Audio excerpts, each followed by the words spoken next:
ராதே கிருஷ்ணா.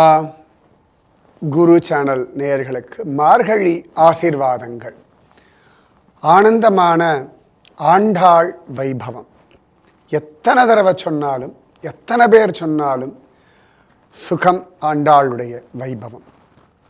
ஏன்னா ஒரு அம்மா தானே குழந்தைக்கு எப்படி பல் தேய்க்கணும், எப்படி பேசணும், எப்படி நடக்கணும், என்னெல்லாம் வாழணும் எப்படின்னு சொல்லி கொடுப்பா இல்லையா.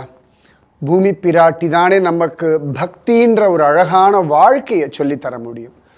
அதனால தான் ஆண்டாளாக பூமி பிராட்டி வந்தாள். நமக்காக வன்றோ, ரொம்ப அழகான வார்த்தை. நமக்காக தானே ஆண்டாள் வந்தாள். சூடி கொடுத்த சுடற்கொடி ஆயாச்சு. ஊர் உலகம் ஒவ்வொன்றா சொல்கிறது. குழந்தைக்கு கல்யாணம் பண்ணி வைக்கணும்னு பெரியாழ்வாருக்கு ஆசை. ஆனால் அவள் சொல்லிட்டா, அப்பா எனக்கு பகவானை தான் கல்யாணம் பண்ணிக்கணும். பெரியாழ்வார் சொன்னார், சரிடி குழந்தை, பகவானை கல்யாணம் பண்ணிக்கணும்னா இது திரேதாயுகம் இல்லை, துவாபர யுகம் இல்லை, கலியுகம். அப்போ ஆண்டாள் சொன்னா, அப்பா யுகம் எதுவாக இருந்தாலும் மனிதர்களுடைய தன்மை, தர்மத்தில் ஈடுபாடு இதுதானே மாறுமே ஒழிய பகவானுடைய காருண்யம் மாறாதேப்பா. அதை தவிர மந்தாக சுமந்தமதையோ மந்தபாக்யாகி உபத்ருதாக பிராயேன அல்பாயுஷக சப்ய கலௌ அஸ்மின் யுகே ஜனாக மந்தாக சுமந்தமதையோ மந்தபாக்யாகி உபத்ருதாகனு பாகவதத்தில் புத்தி மந்தம், ஆயுசு மந்தம், பாக்யம் மந்தம்னு மனிதர்களுக்கு தானேப்பா சொல்லப்படுறது. கலியுகத்தில் அப்போ மனிதர்களுக்கு புத்தி மந்தமாக இருக்குது, ஆயுசு மந்தமாக இருக்குன்னா பகவானுடைய காருண்யம் ரொம்ப அதிகமாக இருக்கும் இல்லையாப்பா. இப்போ குழந்தைகள் ஓடி ஆடி விளையாடும் பொழுது அம்மா மற்ற வேலைகள் பார்த்துட்டு இருப்பா. குழந்தைக்கு ஏதான கொஞ்சம் உடம்பு முடியலை அப்படின்னா அம்மா எல்லா வேலைகளையும் விட்டுவிட்டு குழந்தை பக்கத்திலேயே உட்காந்துட்டு பார்த்துப்பா. அப்போ குழந்தையினுடைய பலகீனம் அம்மாவுடைய காருண்யத்தை நிறைய சம்பாதிக்கிறது.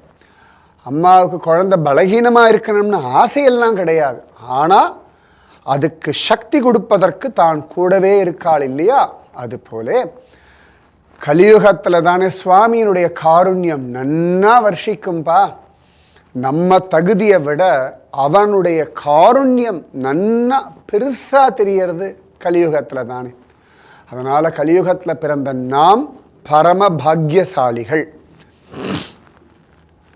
கிருத்தயுகம், திரேதாயுகம், துவாபரயுகத்தை விட கலியுகத்தில் தான் நமக்கு பாக்யம் ஜாஸ்தி.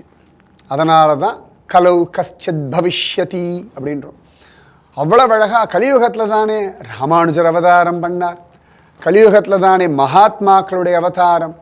கலியுகத்தில் வந்ததுனால தான் நமக்கு திருப்பாவைன்னு ஒரு விஷயம் தெரியும். இல்லாட்டி எங்கே தெரியும்? துவாபரயுகத்தில் இருக்க வாழ்க்கை திருப்பாவை தெரியுமா?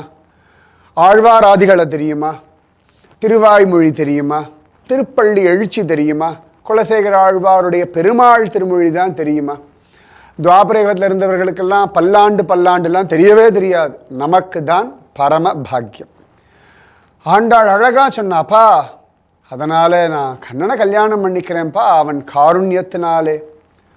சரிடி பொண்ணே, நீ யாரை கல்யாணம் பண்ணிக்க போகிற? அப்பா நான் சொன்னேனேப்பா கண்ணனைத்தான். சரிடி கண்ணா, நீ சொன்ன கலியுகத்தில். ஆனால் கலியுகத்தில் சுவாமி அர்ச்சாவதார மூர்த்தியாகத்தான் ஜம்முன்னு பிரகடனமாக இருக்கான்.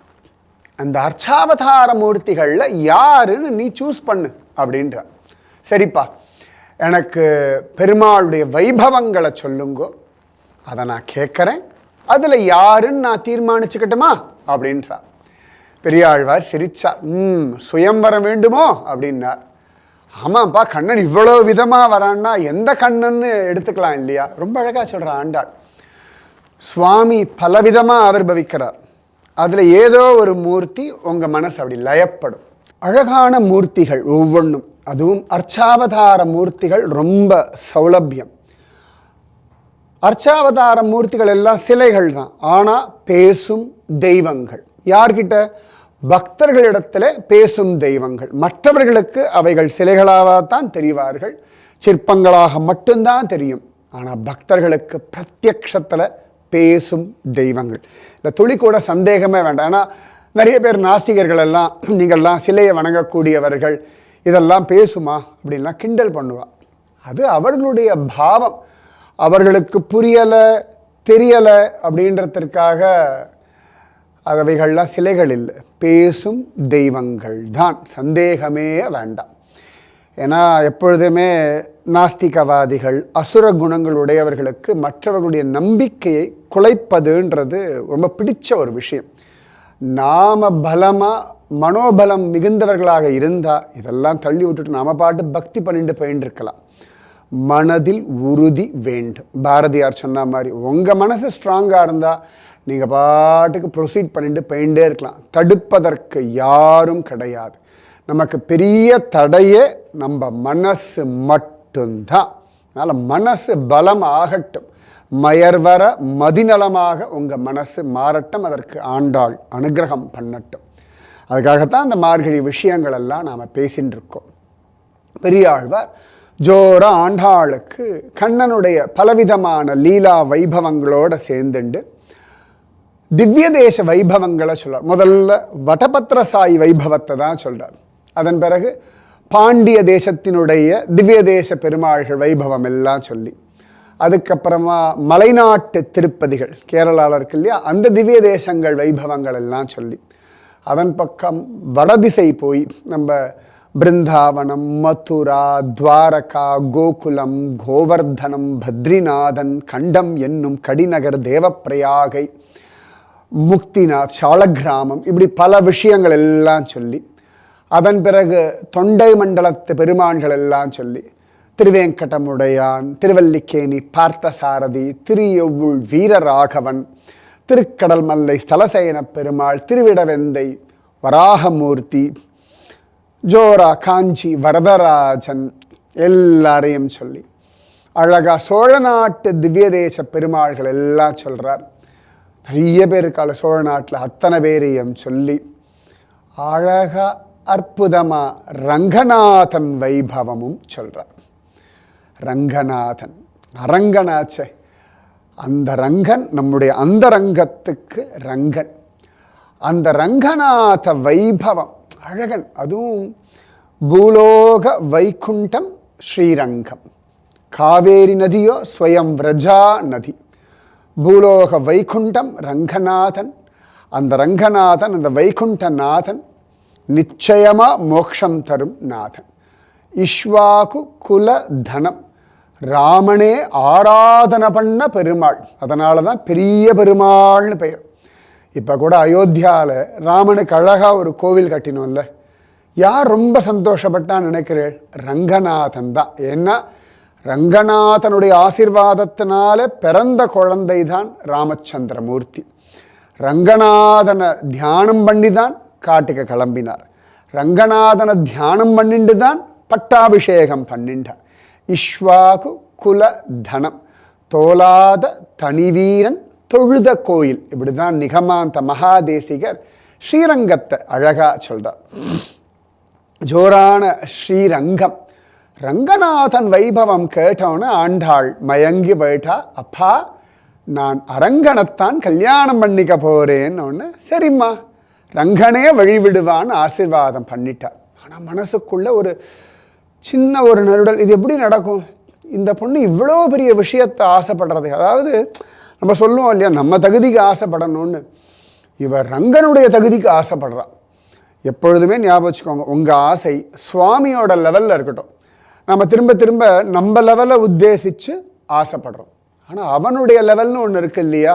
அவன் அகிலாண்ட கோடி பிரம்மாண்ட நாயகன், சர்வலோக ரக்ஷகன், சர்வலோக சரண்யன். அவனால் முடியாதது ஒன்று உண்டா?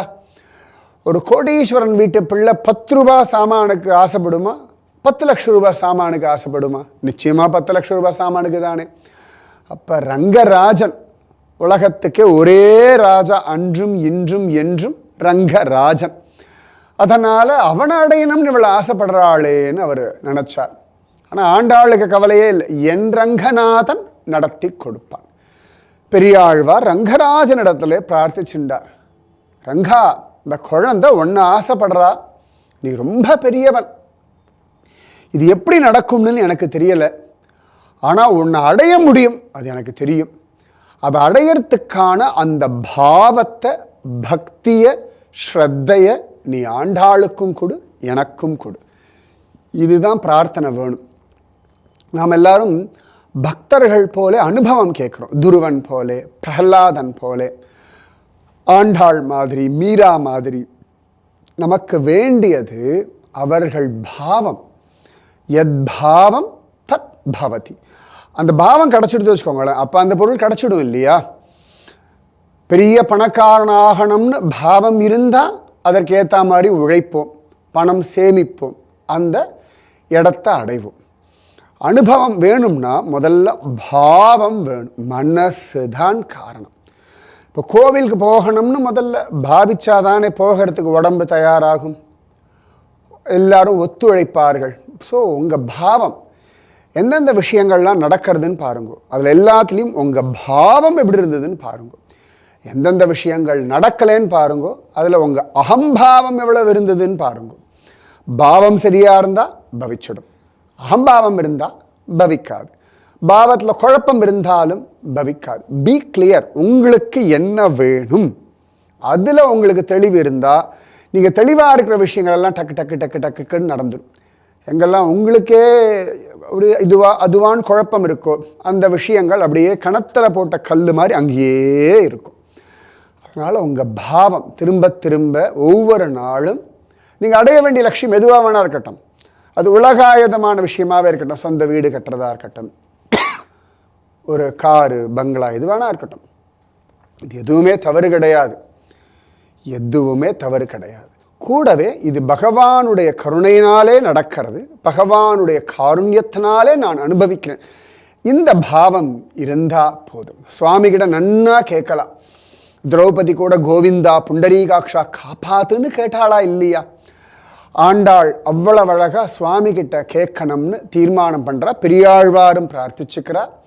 அப்போ தான் ஆண்டாள் பார்க்குறா, நான் ஆசைப்பட்டால் மட்டும் போதாதே, நான் அதற்கு ஒரு பிரயத்தனமும் பண்ணணுமே. என்ன பிரயத்தனம் பண்ணலான்னு யோசிக்கும் பொழுது அப்பா கிட்ட கேட்குறா, அப்பா ரங்கனை அடையணும்னு ஆசை வந்தாச்சு, ரங்கன் அடையிறதுக்கு நான் என்னப்பா பிரயத்தனம் பண்ணணும்?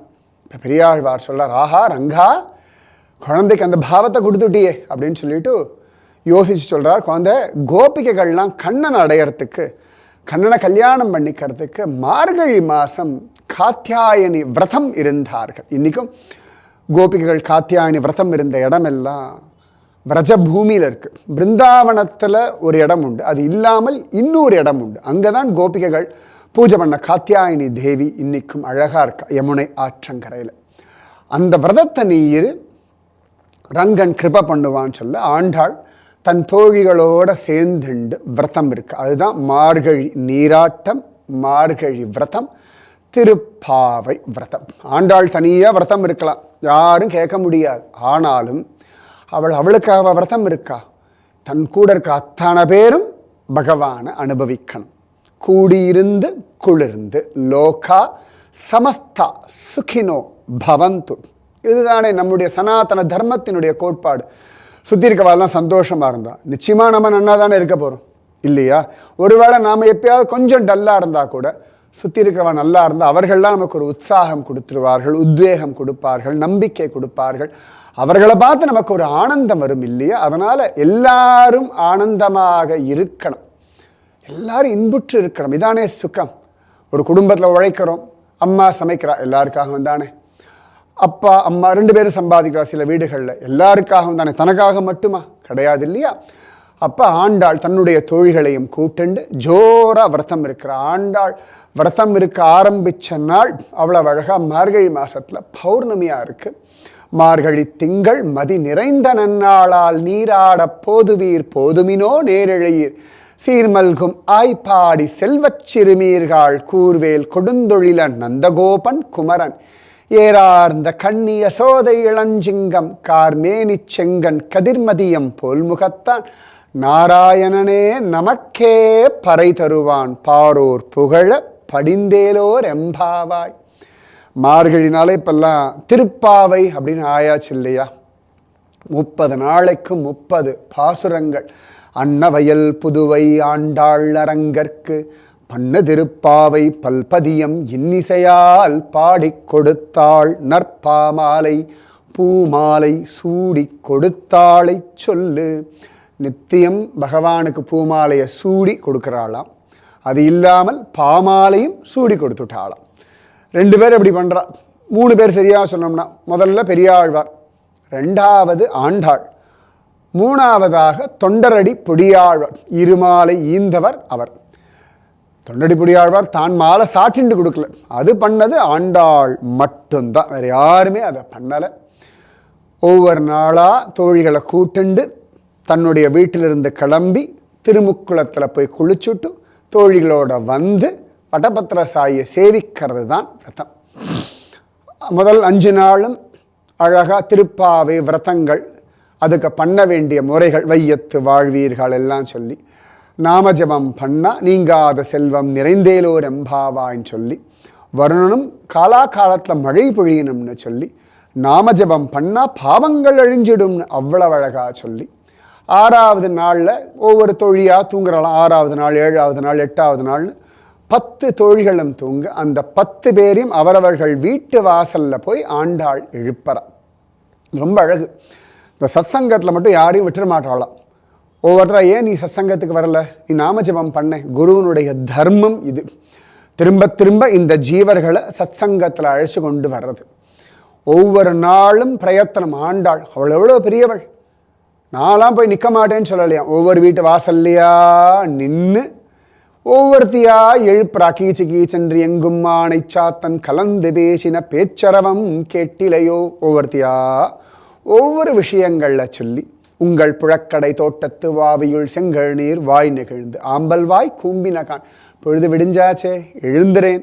ஒவ்வொருத்தருக்கா சொல்லி சொல்லி சொல்லி 10 ஆழ்வார்களை எழுப்புறாள் அப்படின்னு காண கிடைக்கிறது.